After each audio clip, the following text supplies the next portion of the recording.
Hello everyone, नमस्कार. मी आज तुम्हाला खूप कॉमन प्रॉब्लेमबद्दल बोलणार आहे, जे की दाताला थंड किंवा गरम लागल्यानंतर झिंझिण्या येतात, ज्याला डेंटल लँग्वेजमध्ये आपण टीथ सेन्सिटिव्हिटी असं म्हणतो. आपण या गोष्टीबद्दल जाणून घेणार आहोत. मी doctor Ratnadeep Jadhav, dental surgeon from Pune. आणि मी या गोष्टीबद्दल बोलण्याचं कारण म्हणजे आत्ता हिवाळा सुरू आहे आणि हिवाळ्यामध्ये आमच्याकडे खूप लोक हा प्रॉब्लेम घेऊन येतात. नॉर्मली तुम्ही जर चहा किंवा थंड पाणी किंवा आईस्क्रीम किंवा असे काही कुठलेही पदार्थ, थंड पदार्थ घेत असाल आणि त्यावेळी तुम्हाला दातांमध्ये झिंझिण्या किंवा सेन्सिटिव्हिटी जाणवत असेल, तर हा व्हिडिओ नक्कीच तुमच्यासाठी आहे. तर आपण थोडक्यात टीथ सेन्सिटिव्हिटी काय आहे आणि त्याची नेमकी कारणं कुठली आहेत याच्याबद्दल जाणून घेऊया. तर नॉर्मली टीथ सेन्सिटिव्हिटी दातावरती एक कडक आवरण असतं. आपल्या सर्वांना माहिती आहे, त्याला इनॅमल असं म्हणतो, आणि हे शरीरातलं सर्वात कठीण आवरण आहे.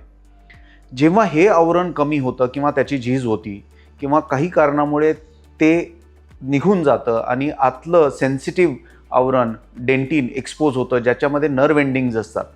अशा वेळी जर याच्यावर डिरेक्टली थंड गरम पदार्थांचा कॉन्टॅक्ट झाला तर दातामध्ये झिंझिण्या किंवा सेन्सिटिव्हिटी जाणवतो, ज्याला आपण शार्प पेन कधी कधी आपण एक्सपिरियन्स करतो, ज्याला आपण टीथ सेन्सिटिव्हिटी असं म्हणतो. आता हे घडण्याची कारणं वेगवेगळी आहेत. मोस्ट कॉमनली आम्ही इतक्या वर्षामधल्या अनुभवातून आम्ही काय पाहिलं, तर ज्या लोकांमध्ये दात ब्रश करण्याची चुकीची सवय असते किंवा चुकीची हॅबिट असते, त्या लोकांमध्ये ही सेन्सिटिव्हिटी खूप प्रामुख्याने जाणवते. आणि आपण ज्यावेळी चुकीची ब्रशिंग टेक्निक किंवा चुकीची पद्धत असं म्हणतो, तर खूप लोकांना या गोष्टीचा सवय असते की ते खूप वेळ ब्रश करतात, खूप हार्ड ब्रश वापरतात, खूप जोरात दात घासतात. तर नेमकेपणाने मला हेच सांगायचं आहे की दात आपल्याला घासायचे नाहीत, तर दात स्वच्छ करायचेत. कुठलीही गोष्ट आपण खूप जास्त वेळ केली तर त्याचा दुष्परिणाम पण आपल्या दातांवरती होतो. आणि नेमकं हेच होतं, चुकीच्या ब्रशिंग टेक्निकमुळे दातांचा वरचा आवरण झिजून जातं, आतला संवेदनशील भाग उघडा पडतो आणि टीथ सेन्सिटिव्हिटी जाणवते. तर हे एक महत्त्वाचं कारण आपल्याला दाताच्या सेन्सिटिव्हिटी मागे दिसतं. दुसरं कारण म्हटलं तर दातांमध्ये हिरड्यांचे कधी कधी आजार आपल्याला दिसून येतात, ज्यामुळे हिरड्या खाली सरकतात आणि दाताचा संवेदनशील किंवा दाताचा मुळाचा भाग उघडा पडतो. आणि त्यावेळी खूप लोकांमध्ये अशा वेळी दातांमध्ये संवेदना किंवा सेन्सिटिव्हिटी जाणवते. काही वेळा दातांमध्ये कॅव्हिटी झाल्या, ज्या छोट्या किंवा स्वरूपाच्या असतील किंवा खूप जास्त डीप नसतील, त्यावेळी पण असा शार्प पेन जाणवतो. यालाही आपण सेन्सिटिव्हिटी म्हणतो नॉर्मली.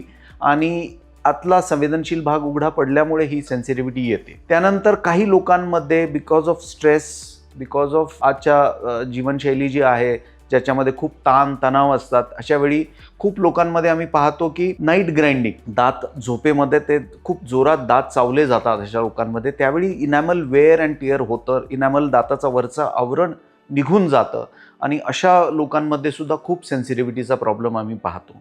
आणि ह्या सर्व कारणांबरोबरच कधीकधी खूप ॲसिडिक असे पदार्थ तुम्ही डायरेक्टली तोंडामध्ये घेतले किंवा दातांवर लावले, जसं काही काही लोकांना लिंबाची फोड दातावर लावायची सवय असते, तर असे ॲसिडिक पदार्थसुद्धा तुम्ही दातावर लावले, किंवा खूप लोकांमध्ये ॲसिडिटी प्रमाण जास्त असतं, आम्लपित्त असतं, तर या लोकांमध्ये सुद्धा दाताचं वरचं आवरण लवकर निघून जातं आणि आतला संवेदनशील भाग उघडा पडतो. अशा लोकांमध्ये सुद्धा टीथ सेन्सिटिव्हिटीचा प्रॉब्लेम आम्ही खूप कॉमनली पाहतो. समजा तुम्हाला जाणवलं की तुम्हाला दातांमध्ये सेन्सिटिव्हिटी आहे, तर अशा वेळी काय केलं नाही पाहिजे आणि काय केलं पाहिजे हे सुद्धा जाणून घेणं महत्त्वाचं आहे. नेमकेपणाने तुम्ही जर सेन्सिटिव्हिटी तुम्हाला जाणवत असेल तर तुम्ही त्याच्याकडे दुर्लक्ष नाही केलं पाहिजे. ही सेन्सिटिव्हिटी माइल्ड किंवा सिव्हिअर फॉर्ममध्ये असू शकते. दुसरी गोष्ट, घरगुती उपायांवरती जास्त अवलंबून न राहता डेंटिस्टला दाखवलं पाहिजे. तिसरी महत्त्वाची गोष्ट म्हणजे समटाईम्स आपण यूट्यूब किंवा इंटरनेटवरती असलेल्या माहितीवरती आपण जास्त विसंबून राहतो किंवा त्याला फॉलो करतो, ते सुद्धा धोकादायक ठरू शकतं कधी कधी. समजा हीच सेन्सिटिव्हिटी तुम्हाला खूप काळ राहिली आणि थोडी सिव्हिअर किंवा त्याची इंटेन्सिटी वाढते असं जर तुम्हाला जाणवलं, तर तुम्ही निश्चितपणे डेंटिस्टकडे जाऊन दाखवलं पाहिजे. कारण हे फक्त एक सिग्नल असू शकतो. आणि महत्त्वाचं सर्वात म्हणजे जेवढ्या लवकर तुम्ही ह्या प्रॉब्लेम ॲड्रेस कराल तेवढ्या सोप्या आणि साध्या पद्धतीच्या ट्रीटमेंटमध्ये तुमचा हा प्रॉब्लेम सॉल्व्ह होऊ शकतो. दुसरी गोष्ट, तुम्ही घरगुती उपाय माइल्ड सेन्सिटिव्हिटी असेल तर करू शकता. त्यामध्ये तुम्ही डिसेन्सिटायझिंग टूथपेस्ट वापरू शकता. ही टूथपेस्ट तुम्ही ब्रशिंगसाठी वापरू शकता आणि ह्या डिसेन्सिटायझिंग टूथपेस्ट ह्या स्पेशली डिझाईन्ड याच्यासाठीच आहेत की जे आवरण तुमचं निघून गेलेलं आहे दातावरचं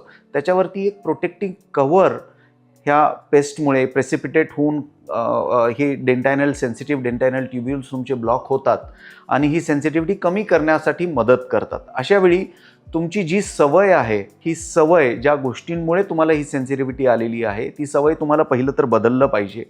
दुसरी गोष्ट म्हणजे अशा डिसेन्सिटायझिंग टूथपेस्ट इधर तुम्ही ब्रशिंगसाठी हलक्या स्वरूपात वापरल्या पाहिजेत किंवा दातावरती लावून ठेवली पाहिजे थोडा वेळ, त्याचा इफेक्ट चांगला होऊ शकतो. आणि तिसरी गोष्ट म्हणजे तुम्ही जर सेन्सिटिव्हिटी तुम्ही हे करून सुद्धा जात नसेल तर डेंटिस्टला व्हिजिट केलं पाहिजे आणि या मागचं कारण समजून घेतलं पाहिजे आणि त्यासाठी लागणारी ट्रीटमेंट करून घेतली पाहिजे. सेन्सिटिव्हिटी ही समटाईम्स माइल्ड किंवा सिव्हिअर स्वरूपात असू शकते आणि जेव्हा माइल्ड सेन्सिटिव्हिटी असते त्यावेळी जसं मी आधी पण सांगितलं तुम्हाला की आपण एक डिसेन्सिटायझिंग पेस्ट पण दातावरती लावून प्रयत्न करू शकतो सेन्सिटिव्हिटी कमी करण्याचा. तसेच तुम्ही एक्स्ट्रीम हॉट किंवा कोल्ड गोष्टी घेणं थोडं टाळलं पाहिजे. आणि त्याचबरोबर जर समजा तुमची सेन्सिटिव्हिटी खूप दिवस जात नसेल आणि ती तशीच त्याचं इंटेन्सिटी वाढत असेल तर तुम्ही नेमकेपणाने डेंटिस्टला जाऊन त्याच्या मागचं कारण शोधलं पाहिजे. जेव्हा तुम्ही डेंटिस्टकडे व्हिजिट कराल त्यावेळी डेंटिस्ट हे जाणून घेईल की तुमच्या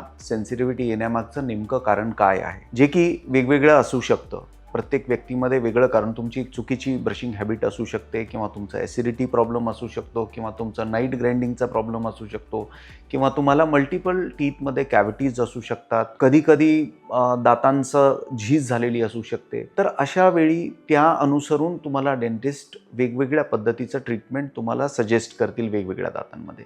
समजा कॅव्हिटीजचा प्रॉब्लेम असेल तर तुम्हाला फिलिंग सजेस्ट केले जातील किंवा खूप डीप कॅव्हिटीज असतील तर कधीकधी रूट कॅनलसुद्धा करावं लागू शकतं. सुपरफिशियल कॅव्हिटीज असतील तर फिलिंगनी होऊन जातील. कधी सर्वच दातांचं वेअर अँड टिअर दिसलं तर कधी आम्हाला पूर्ण दातावरती एक आवरण आम्हाला देऊन ते डायमेन्शन पण मेंटेन करावे लागतात आणि सेन्सिटिव्हिटीपासून पण प्रोटेक्शन द्यावं लागतं. तर डेंटिस्ट हे तुम्हाला कारण शोधून त्या अनुसरून वेगवेगळी ट्रीटमेंट तुम्हाला सजेस्ट करतील. परंतु सेन्सिटिव्हिटीकडे दुर्लक्ष केलं तर दातांची झीज ही आणखी होत राहते.